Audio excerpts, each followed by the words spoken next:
Good day, students! I am Cristobal Acedo. I am Irish Lardisabal, I am Rian Jeraba. Your instructor for today's lesson. In today's lesson, we will be focusing on crafting the curriculum, and this includes the subtopics. The first one is the fundamentals of the curriculum. The second one is the curriculum mapping and designing. And the third one is the teacher as a curriculum designer or as a curricularist. But before we continue with our formal discussion, we must first know what does crafting a curriculum mean. Crafting a curriculum is like writing a lesson plan. It is making something composed of different components and putting them together in a creative way. Let us use an architect for example. Components such as bricks, cement, and other things are used to make or build a building and a house, just like crafting the curriculum.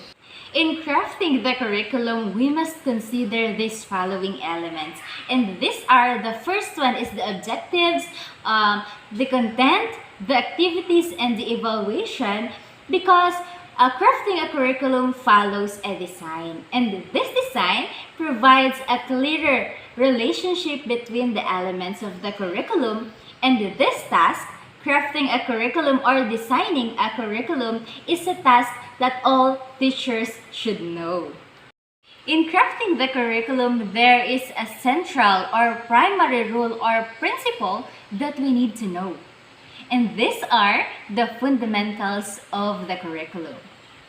So, good afternoon everyone. I'm here in front of you to discuss the 10 fundamentals of curriculum design. So, this topic is under the, the crafting curriculum. So, the first fundamental of curriculum design is curriculum change is inevitable, necessary, and desirable. In this part, one characteristics of curriculum is being dynamic. So that's why the changes in curriculum is inevitable, which means certain, necessary, and desirable. So as the years go by, since nung unang-unang history ng ating educational system is we encounter a lot of societal development and new knowledges. That's why there is a need of change in the curriculum talaga. Kasi, as I said earlier, yung first, what do you call this? Yung Spanish colonial na nagdala ng education sa ating bansa, which is the Philippines, is meron silang curriculum din na sinunod that time. Even though yung mga even though yung educational system is not that modern kagaya ngayon, is meron pa rin silang mga sinusunod na mga patakaran, curriculum, ganyan. And then ngayon, we are in a K-12 curriculum. Ibig sabihin, our curriculum also improves. Nagde-develop sila year by year. Hindi man as in year by year, pero yes, nag-i-improve, nagde-develop, and then nagbabago. Nagbabago kasi may kailangang improve, may kailangang i-develop, may kailangang i-maintain ang isang curriculum. So, that's why change in curriculum is inevitable, necessary, and desirable. Next, curriculum reflects is a product of its time. So, ayun na nga po, a relevant curriculum should, should respond to the process of, or to the change in the current social forces, philosophical positions, psychological, principles, new knowledges, and as well as educational reforms. So that is what we call the timeline of the curriculum. So, as I said earlier nga, yung mga timeline ng ating educational system, may kanya-kanya yung curriculum. So, kada kanya-kanyang curriculum dun sa timeline ng ating educational system, meron yung expected outcome na kasama, na expected product na dapat ma-observe and ma-achieve ng students na nakaabot ng specific curriculum at their age. Parang ganon. So, today, as of today, we are in a K-12 curriculum. curriculum is tayo. Tayo ang third year kasi tayo yung first batch ng curriculum at yung younger than us younger than us na younger year ng K-12. So, ang product of curriculum is, as I said earlier, tayo. So, once we graduated, tayo yung sinasabi nilang more skilled and more knowledgeable na sinasabi. And then yung work natin is naka-level din talaga dun sa profession natin or dun sa course na kinuha natin today. So, teacher tayo ngayon, name it na. Teacher tayo today dito sa Philippines. And we want to travel abroad or we want to work abroad. So, since K-12 nga tayo or graduate tayo ng K-12, claim, gusto nga natin mag-travel abroad or magtrabaho abroad. So, pag nag-abroad tayo, since graduate na tayo ng K-12, meaning, teacher din yung work natin doon. Hindi mas mababa as a teacher. Kasi di ba yun yung naging issue before? Kaya nagkaroon ng reason nagkaroon ng reason yung dating government kasi yung graduate dito ng profession na kunwari nurse, pagdating sa ibang bansa, PH, katulong. Ganon. Kasi hindi daw na-meet yung level ng education ng Philippines, yung education na meron sa ibang bansa. Kumbaga, kulang pa sa taon. So, that's why K-12 is implemented at naging batas na nga siya. At kailangan, as a Filipino citizen, kailangan natin sundin si batas. Kaya, lahat tayo, since 2012, K-12 na yung curriculum na ginagamit natin. And the product is tayo as K-12. Simula sa atin, papaba yung mas bata sa ating year. So, next. Curriculum changes made earlier can exist concurrently with your curriculum changes. So, in this naman, is yung recent curriculum na meron, which is the K-12, ay nag-start siya once na na-implement talaga siya. Kunwari, na-implement siya today. Next month, or pagka-start talaga ng klase, yun yung gagamitin ng mga teacher for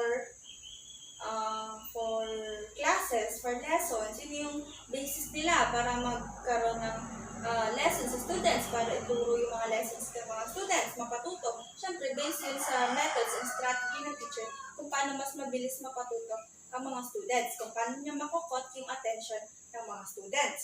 So, with this, nag-overlap din yung recent curriculum sa bagong curriculum, the new curriculum. Bagong curriculum. Doon papasok si basic education curriculum, which is the previous curriculum before the K-12 curriculum. So, papasok si BEC and then sa K-12.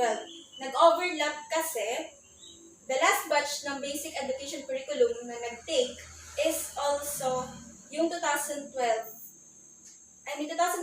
to 2012 na first year. Nung nag-second year sila, pumasok si K-12, which is tayo, yung grade 7 that time. So, meaning, naabutan ni K-12 si BEC. But, si BEC, porket nag-K-12, hindi porket nag-K-12 na, is matitigil yung kanilang curriculum. Mawawalan sila ng lesson or walang papasok na students, walang magpapatuloy na students sa kanila. But, ang kanila sa BEC is hanggang makagraduate sila ng high school. Once na nakagraduate sila ng 4th year high school, hanggang doon na lang yon. Wala na additional 2 years. While tayong grade 7 that time, stage by stage or grade by grade, makakaano tayo dun hanggang grade 10, and then pag nagka-grade 10 tayo, hindi tayo gagraduate doon. Ang tawag lang doon is moving up ceremony. Kasi, ang next step na is senior high school. So, yun yung ating pinagkaiba ng K-12 sa BEC. And then, dun nagpasok din yung overlapping of existing curriculum sa new curriculum. Okay? Next. Curriculum changes or curriculum change depends on people who will implement the change. So, ang pinakang responsible dito sa implementation ng curriculum change is the teacher. So, dapat si teacher marunong sa pag-design or sa paggawa ng curriculum. And then, bago ma-implement si teacher or yung curriculum change na ginawa ni teacher, dito papasok si curriculum development is cooperative group activity. So parang groupings lang din siya. Kailangan ng consultation ni leaders at ni members kung ano yung gagawin, ano yung additional gagawin para sa buong group. So ganito yun yung gagawin ni teacher na magpapa-implement ng curriculum change. Kailangan niya magkaroon ng meeting together with the stakeholders, head teachers, or the higher position nasa higher position na mga officials ng DepEd or ng CHED. So, pag nandun na sila sa meeting, ganyan, or board meeting, doon na niya i-implement si kanyang curriculum.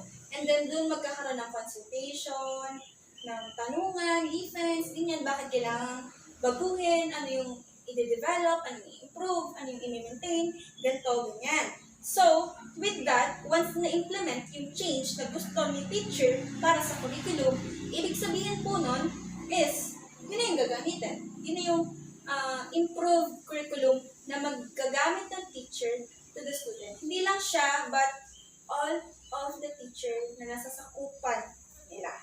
So, next. Curriculum development is a decision-making process made from choices of alternatives. So dito, the one that makes the curriculum or the curriculum designers, the planners, they must decide what to teach or what lessons to teach, the philosophy or the point of views to support, and as well as yung materials and the procedures, evaluations na dapat matuto or evaluations na dapat ibigay ng teacher sa students. Kasi nakalagay siya sa curriculum na sinusundan ng mga teachers. And then, syempre, yung mga gumagawa ng curriculum is, as I said earlier, mga teacher as well as yung mga higher position nasa higher position ng mga teachers. Head teachers, superintendents, supervisors, principals, master teachers. Sila yung commonly mas nag-implement ng curriculum change. So, syempre, meron silang group consultation together with the stakeholders bago nila ito mai-implement sa mga students. Okay? Next. Curriculum development is an ongoing process. So, kaya hanggang ngayon, maraming examinations, evaluations, mga questionnaires na pinapakalat ang mga teacher kasi tinitingnan nila doon kung si curriculum ba talaga na ginagamit nila is effective and kung talagang nade-develop yung skills and knowledge ng students and yung mga process na yon is talagang na-apply ng teacher to the students. Okay? Next. Curriculum development is more effective if it is a comprehensive process rather than a piecemeal. In this section, hanggang dito, pumapasok yung curriculum should be in a careful plan. Ibig sabihin, kahit kaliit-liitang information dun sa curriculum, dapat planadong-planado. And then, yung mga desired outcomes ng desired outcome ni curriculum, dapat detailed na detailed yung mga sources, references, and as well as yung mga evaluation na dapat sundin ni teacher para ibigay sa mga students. So, yun yung sinasabi nilang piecemeal. Comprehensive process rather than a piecemeal. Okay? Next. Curriculum development is more effective when it follows a systematic process. So, dito na po papasok yung mga outcomes na dapat sundin ni teacher para mai-implement sa students yung mga lessons. Kunwari, dun sa ating science curriculum na meron tayo, meron dong desired outcomes. So, yun yung magiging guide ni teacher para makagawa ng buong lesson. Which is, dapat yung outcomes na nandun sa outcomes na nandun sa science curriculum is magawa ng students. Kasi yun yung basis niya, yun yung guide niya. As well as the materials na gagamitin niya, yung sources kung saan niya kukunin yung mga lessons, the procedures kung paano niya ibibigay yung lessons sa mga students, lalo yung pag may experiments, nakalagay din doon. And then, yung mga references ng mga sources. Doon na papasok yung systematic process. Siyempre, curriculum siya, meron siyang sinusunod na mga process. And last but not the least, curriculum development starts from where the curriculum is. So dito, the curriculum designer or developer should start within the existing curriculum. Dapat kung may gustong baguhin si developer or si curriculum developer, si teacher, para baguhin or magkaroon ng development si curriculum, dapat dun siya mag-base sa ating existing curriculum. Kumbaga, yung existing curriculum yung magiging basihan niya, yung magiging guide niya, kung ano yung dapat baguhin, kung ano yung dapat i-improve, i-develop, doon sa ating, doon sa curriculum na gusto niyang i-implement. So, doon na din papasok yung improvement ng curriculum. Doon na papasok yung development. And then yung changes ng curriculum. But, syempre, doon ka dapat naka-base sa sa existing curriculum. Kasi doon talaga nagsisimula lahat ng improvement doon sa existing curriculum na meron before making a new curriculum. So, that's all for today. Thank you for listening. Now that we are done discussing the fundamentals of a curriculum, we will now continue to discuss the curriculum mapping and designing. Ryan?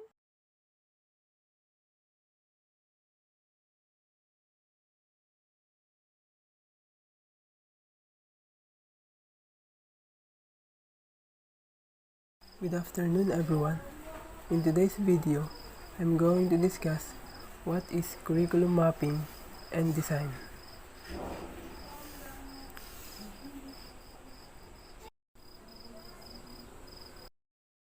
When we say curriculum mapping, it is a tool or a matrix showing the alignment of course learning outcomes with the program learning outcome.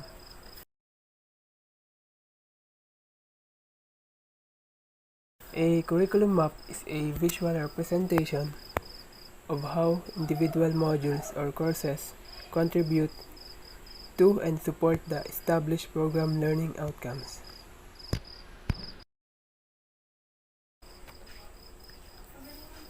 Benefits of implementing or using curriculum mapping.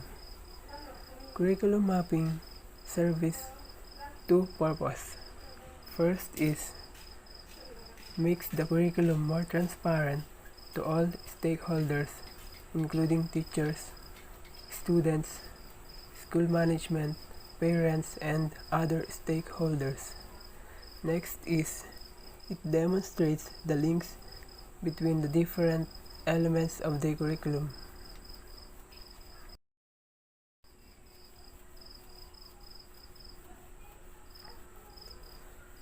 The structure of a curriculum map. The curriculum map usually structured with the program learning outcomes along one axis and the courses are along the other axis. At the cross-section of each the unit will indicate with or without the program learning outcomes addressed in that particular courses. And the check mark is used to show whether the specific modules add to a particular learning outcomes. And sometimes letters is used to indicate the level of contribution.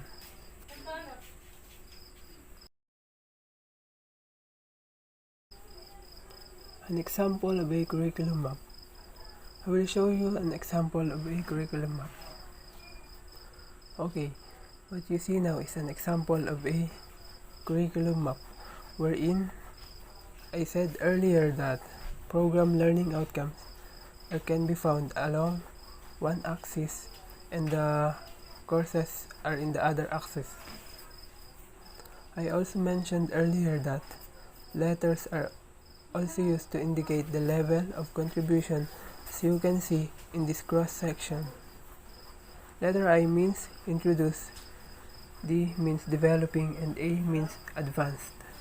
You can see in that example that in course 201, letter I is written along with different learning outcomes. Means that these learning outcomes are being introduced in that particular course. However, in the course 401, letter D is written. It means that these particular learning outcomes are being developed in this particular course. Next on our list is curriculum design.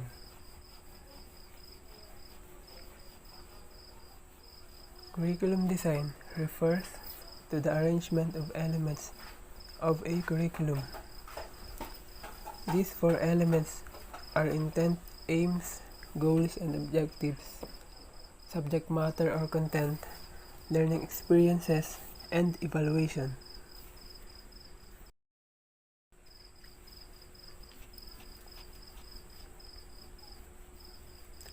Different curriculum designs. Print 1998 classified different curriculum designs in 4 groups. According to him, all curriculum design can be classified as subject-centered, learner-centered, problem-centered, or core learning designs.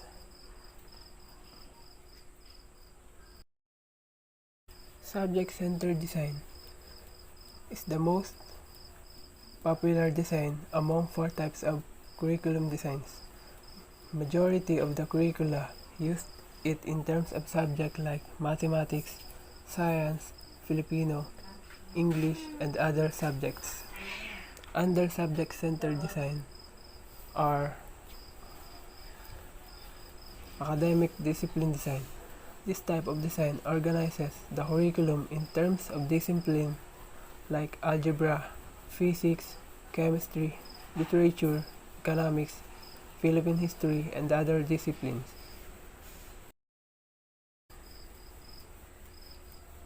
Next is integrated design. This curriculum design is based on the principles that learners learn in an integrated manner.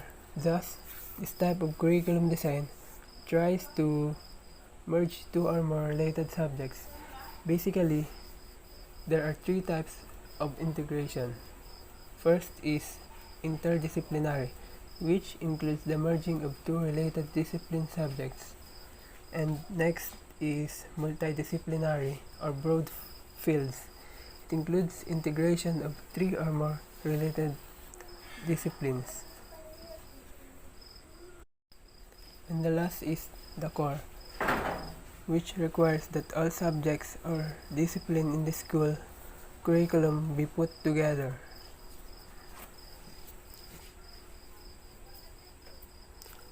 Number 2 is learner-centered design, which focuses on students' needs, nature, and interest in the curriculum.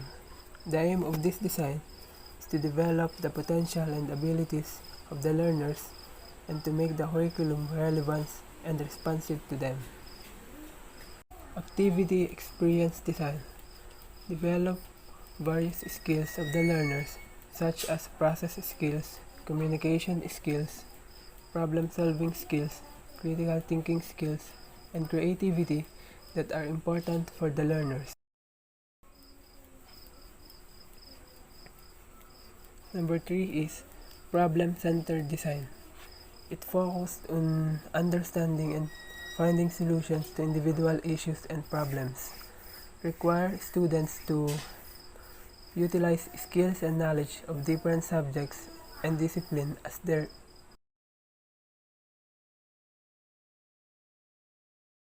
thematic design. This design suggests thematic approach of integration. Almost all models advocate this approach. Next is problem design. The learners are exposed to different lessons and problem solving involving real-life problems. Number 4. the last but not the least, core learning design. It focused on learning a set of common subjects, disciplines, courses, skills or knowledge that is necessary of students to master. It aims to provide a uniform type of education based on a certain philosophy or educational theory. Under core learning design are National Core Curriculum Design. This is a set of subjects or courses that are required to be taught to all students across the countries. And Core Design. This is a set of common subjects, disciplines, courses that are required for the students to study in order to move on the next level.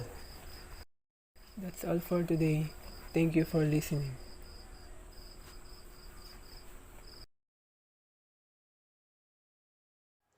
Now that we are done discussing the fundamentals of a curriculum and what is a curriculum mapping and designing, we will now continue to the last subtopic of this module, the role of a teacher as a curriculum designer or as a curricularist. As a teacher, one has to be a curriculum designer, a curriculum implementer, and the curriculum evaluator. These threefold functions are embedded in the teaching profession. Every single day, a teacher plans, implements, and evaluates the curriculum in the school. Curriculum is content, but when contextualized, it comes alive for the students. Curriculum as a planned sequence of learning experiences should be at the heart and the mind of every teacher. Every teacher as a curricularist should be involved in designing a curriculum, and indeed, designing a curriculum is a very challenging task. Before we continue with our discussion, I have a question for you. Why is it significant for us as the future educators to study this topic in relevance with our course or major? You may post this video and then answer us or give your opinion or thoughts about the question. The role of teachers in curriculum process is to help students develop an engaged relationship with the content. Active learning will increase the focus and retention of the curriculum, resulting in an exciting learning environment. The teacher involvement in curriculum design are the following. The first one is the curriculum design expertise. The second one is the subject matter knowledge. The third one is the pedagogical content knowledge. And the fourth one is the curriculum consistency expertise. Let us first focus on the curriculum design expertise. These thoughts or sinasabi nito sa atin na yung kaalaman natin as a teacher in making the curriculum or in designing or crafting the curriculum itself. We know or we master what should be the content of the curriculum or how we handle in making the curriculum.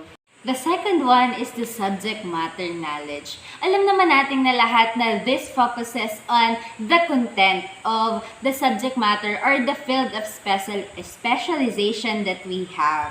So, this tackles lang naman kung ano ba yung alam natin or master ba natin yung content ng field of expertise na meron tayo. Yung content lang ang binibigyang pansin dito sa subject matter knowledge.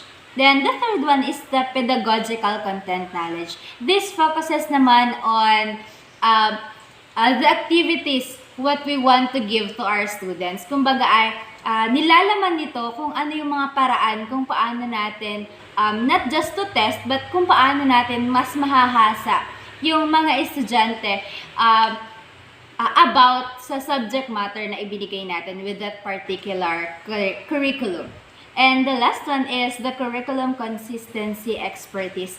This tackles naman consistency, kumbaga ay dun sa pag-apply ba ng curriculum ay may nagbago ba along the way or mas better ba ito dapat na gamitin o mas maganda bang i-improve yung part na ito sa curriculum.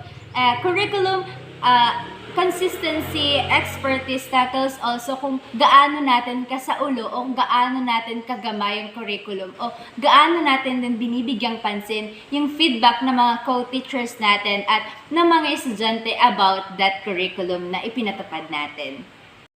In designing or crafting the curriculum, the teacher must consider multiculturalism. Why? Because during the curriculum process, teachers use a prescribed curriculum to build lessons to have a global impact. For example, teachers integrate examples of diverse people who are made significant contributions in the content area. Halimbawa na lamang ay kapag nagdi-discuss ang isang teacher, hindi natin maiiwasang magbigay ng mga example na hindi naman Pilipino. Kumbaga, halimbawa, yung mga scientist katulad na lamang ni na Einstein at iba pang mga scientists na nakatulong o nakapag-contribute dun sa ating subject matter, especially in science. Kaya naman kailangan natin i-consider ang multiculturalism.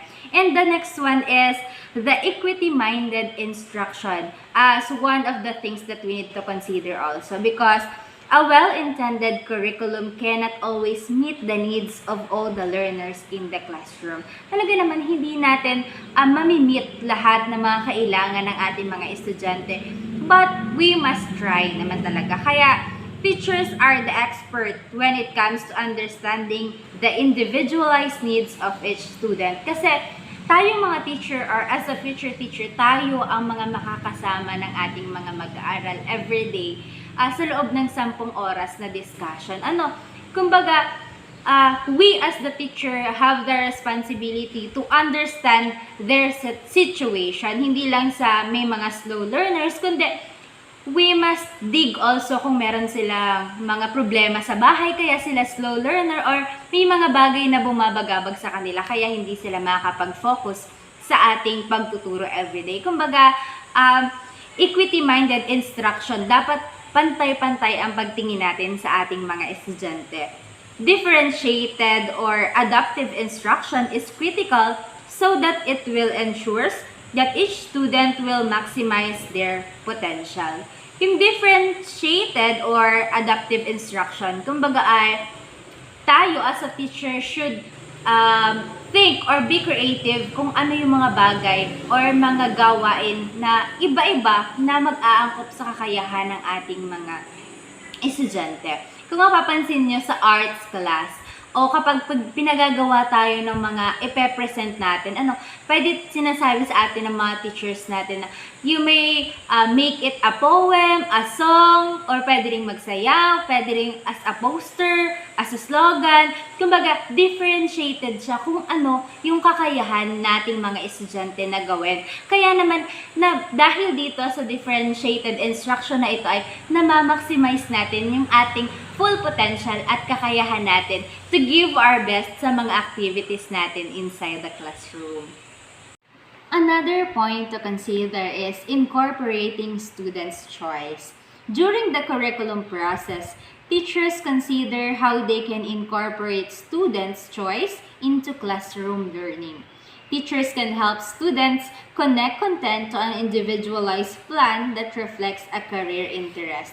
Kumbaga, incorporating students' choice sinasama natin sa ating mga desisyon or in designing a curriculum ang mga appropriate na bagay o kagustuhan ng ating mga estudyante kung saan silang way matututo na nakakapag-increase ng kanilang interest, career interest especially, kasi sa atin magbe-based ang mga bata kung ano yung gusto nila maging career in the future. Kumbaga, sa pag-consider natin ng kanilang choice in making or designing the curriculum, nagkakaroon ng way or idea yung mga bata kung ano yung mga gusto nilang kuhanin in the future.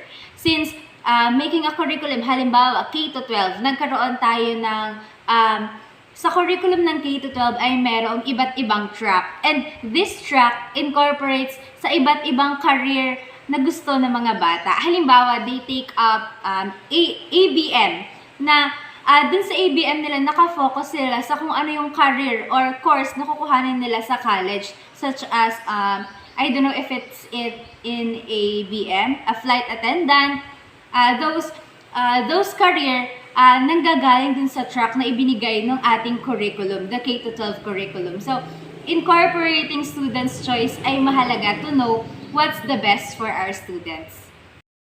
These are the skills that the teacher should possess in designing a curriculum. The first skills are for curriculum design expertise. Knowledge and skills to formulate a problem statement. Idea generation skills. Systematic curriculum design skills.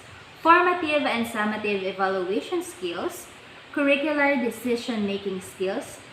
Implementation management skills. So, these skills, kung mapapansin natin, ay talagang nakafocus on the content of the curriculum. Katulad na lamang itong formative and summative evaluation. Hindi ba, sa curriculum naman talaga ay kasama yung evaluation. Kasama lagi dun kung paano natin iti-test yung ating mga student based on the content that we taught to them. And also the idea generation skills. These skills should possessed by the teacher dahil talaga namang kailangan natin ng iba't ibang idea to make or to design a curriculum na sa palagay natin ay mas makakatulong sa ating institution and to the students as well. The next set of skills are the skills for subject matter knowledge. Knowledge and skills to keep subject matter knowledge up to date. Knowledge and skills to gain insights into learners' subject matter knowledge difficulties. Dito naman sa subject matter natin, kung mapapansin nyo ay nakafocus sila dun sa skills na mapapakinabangan both ng teachers and the students. Kumbaga ay matter knowledge up to date. Ibig sabihin, yung mga content or yung mga kaalaman natin or information in that particular topic is up to date. Hindi yung ang information pa natin ay noong 1995 pero may bago na palang na-discover nitong 2020. So, our curriculum should be up to date, lalong-lalo na yung ating mga references and na naka-include sa ating curriculum. And for the students naman ay kailangan alam natin or kailangan possess ng teacher yung knowledge na maiintindihan natin yung insights ng ating mga estudyante na tinuturuan, kagaya nga nung sinabi ko kanina. The third set is for pedagogical knowledge, pedagogical repertoire, material selection skills, and ICT selection skills. So, in material selection skills, dito pumapasok kung ano ba yung mga materials na gagawin natin or gagamitin natin sa ating pagtuturo, lalo tigit sa ating mga activities na gagamitin para sa ating mga estudyante. And the ICT integration ay mahalaga din. Since tayo ay nasa modern world na, kailangan nating i-consider yung mga ICT integrated tools in teaching and in having our activities. Kumbaga para ma-engage na rin yung mga bata and to learn how to use different platforms in learning na makakatulong naman talaga sa kanila. And the last set of skills that the teacher should possess in designing a curriculum is the curriculum consistency expertise. Knowledge and skills to create internally consistent curricula. So, consistent curricula, ibig sabihin ay nagtatagal. O kumbaga, hindi na natin kailangan ng papalit-palit na curriculum kung hindi naman kailangan. Consistent curricula helps the student to adapt fast in that particular curricula na ibinigay sa atin ng institution. Kumbaga ay, kapag consistent yung ating curriculum ay mas madaling mauunawaan ng mga bata o mas madali silang makakapag-adjust kung hindi tayo papalit-palit ng curriculum per year. Kung mapapansin nyo ay yung ating basic education curriculum ay matagal siya bago siya napalitan ng K-12 curriculum dahil kaya naman idinagdag tong ating K-12 curriculum is dahil kailangan naman talaga ng ating panahon for us to build our career in the future and of course para ma-master natin yung ating specific field of specialization. To expand our knowledge for the teacher's role in the curriculum or as a curriculum designer, we will now discuss the teacher's role as a curricularist. Curricularist is a professional who is a curriculum specialist. It is a person who is involved in curriculum knowing, writing, planning, implementing, evaluating, innovating, and initiating.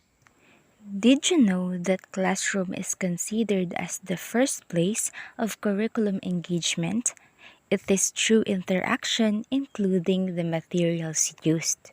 And we have 7 roles as a teacher. And this is the first one is the knower, the second one is the writer, the third one is the planner, the fourth is as an initiator, as an innovator, as an implementer, and as an evaluator. The first role of a teacher as a curricularist is as a knower. Alam naman natin na pumasok tayo sa teaching profession knowing that it is a lifelong learning process. Hindi naman sa habang buhay tayong mag-aaral, pero kumbaga, we are taking control of our own learning and becoming an independent learning, aiming for our own development. Kumbaga, we are still studying and mastering our specialization. Kumbaga, yung field of specialization natin, which we are taking up today is as a science major. As a knower, a teacher as a knower masters their subject matter. At paano ba tayo nagmamaster ng ating subject matter bukod sa pag-aaral? Kumbaga, we are taking up master degree and even having seminars na tulong sa atin para mas ma-enhance yung ating kaalaman dito sa ating subject matter. The second role of teacher as a curricularist is as a writer.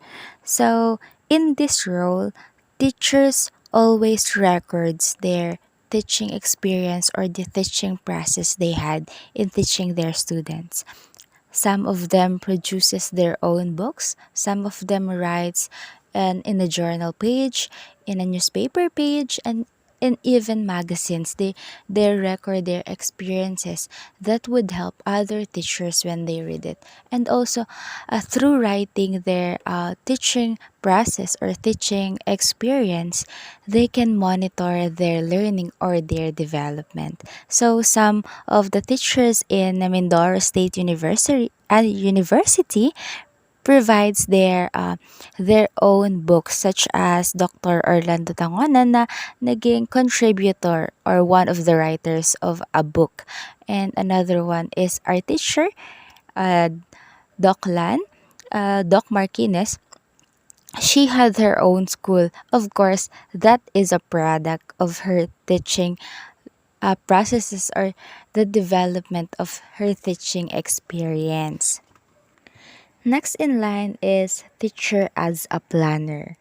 So planner, kung ano agad ang naiisip natin is a lesson plan, which is part of teacher's everyday life na rin. Kumbaga, part of teacher's stress and part of their teaching development. So lesson plan is the smallest unit of curricular element. Bakit? Kasi it contains all the elements of the curriculum, the content, the objectives, the activities, and also the evaluation. Kumbaga, all in one. Though it is a small part, all in one na dito sa ating lesson plan, yung mga elements to be considered in making a curriculum. So, also lesson plan is considered as a learner support material, a teacher support material in teaching their students. And also, lesson plan contains the things to be considered, such as learners, support material, time frame, subject matter, and other things to be considered. Kaya naman, teacher is considered as a planner kasi nasa smallest element pa lang tayo pero it composed of different elements na bumubuo sa ating curriculum. Fourth one is the role of a teacher as a curricularist is as an initiator. So curriculum is recommended to the school by regulating regulatory agencies such as DepEd, TED, by international bodies like UNESCO and others. So the implementation of a new curriculum requires an open-mindedness from the teachers as the full belief that the curriculum will enhance learning. So kumbaga, as an initiator, tayo ang mga teachers, ang role natin is to initiate. Tayo yung manguna na mag-implement nitong bagong curriculum na to. Sa atin nakasalalay kung paano i-adapt ng ating institution ng mga estudyante ang bagong pagbabago na ibinigay ng bagong curriculum. Most learners adapt changes since they are the one who delivers the changes. So, hindi lang learners, as a teachers, tayo talaga yung unang mag-a-adjust sa pagbabago ng mga curriculum since we are the one that needs to initiate the implementation of the curriculum. The next role of a teacher as a curricularist is as an innovator. Remember that the curriculum is dynamic as it changes depending on the needs of the time. Kagaya nga nung sinabi ko kanina, hindi naman natin binabago ang curriculum kung hindi sa pangangailangan nating mga estudyante, lalo tigit na makakatulong rin sa pag-develop ng mga teachers. So, innovator, kaakibat niyan yung salitang creative, creating. So, as an innovator, the teachers are challenged to be creative in designing a new curricula. So, kumbaga, we are making or arranging a new curriculum that will suit our students, that will help us to our students learn more, that suits them or help them engage their interest and help them learn more in this curriculum that we creatively made. Next is the role of a teacher as a curricularist as an implementer. The teachers gives life to the curriculum plan. Kagaya na nga nung sinabi ko sa aming introduction, the teacher, a curriculum is a content, but when the teacher implemented it, it gives life or it gives an exciting learning process sa mga estudyante. So the teacher's role is to implement the curriculum or the new curricula designed by the teachers as well. Kumbaga, implementing, dyan nalalabas yung mga activities or it is a classroom-based experience na. Yung pagtuturo sa atin, it is an implementation of the curriculum in a simplest way. Last but not the least is the role of a teacher as a curricularist is as an evaluator. So, evaluator, in making a curriculum design or making a curriculum, it is a trial and error and a never-ending process. Bakit? Kasi though we have a curriculum consistency, hindi pa rin natin maiiwasan na merong i-improve sa ating curriculum or merong magbabago sa ating curriculum. So, the teacher's role as an evaluator is to see what is need to fix, what is need to in what aspect that our curriculum needs to be changed or to be revised or to develop more or to add something to this, change this one. As an evaluator, ikino-consider natin kung ano yung mga napapansin natin as an implementer of the curricula itself. Kumbaga, bukod sa pagko-consider ng mga napapansin na as a teacher, kino-consider din natin yung kalagayan ng ating mga estudyante. Kung ito bang curriculum na ipinapatupad natin ngayon ay talagang nakakatulong sa mga bata or are the students really engaging the curriculum that we have implemented to them. So as an evaluator, dito manggagaling or dito magmumula yung pagbabago sa ating curriculum o kung alin yung mas dapat nating ayusin at mas pagandahin para sa kapakanan ng mga estudyante natin. We are now done in our discussion for today's lesson. Maybe this is not enough, but I still wish that it helps. And before we end, we leave you the saying of Elaine MacDonald. She believed that if you improve a teacher's self-esteem, confidence, communication skills, or stress level, you improve the teacher's overall effectiveness across the curriculum. That's all for today. I hope and we hope that you really learned from our video discussion for today. Thank you for watching!